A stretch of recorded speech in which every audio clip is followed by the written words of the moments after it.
ഒരു പക്ഷാഭേദവും കാട്ടാത്ത ഒരാളാണ് ഭഗവാൻ. അതുകൊണ്ട് തന്നെ ഭഗവാനെ പറ്റിക്കാനും വളരെ എളുപ്പം.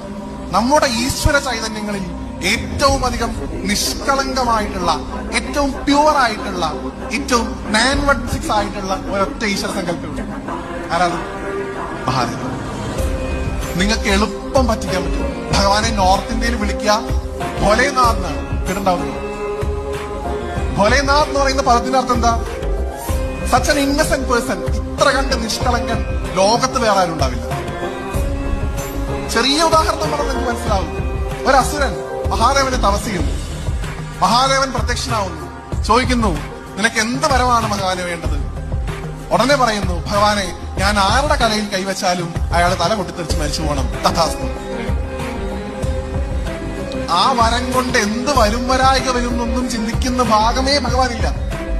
എന്നെ ആശ്രയിച്ച ഒരാൾ വിളിച്ചിട്ടുണ്ടെങ്കിൽ ഞാൻ അവിടെ ചെന്നിരിക്കും. അവൻ അസുരനായിക്കൊള്ളട്ടെ, ദേവനായിക്കൊള്ളട്ടെ, മനുഷ്യനായിക്കൊള്ളട്ടെ, ഗന്ധർവന്മാരായിക്കൊള്ളട്ടെ, ആരായിരുന്നാലും എന്നെ വിളിച്ചാൽ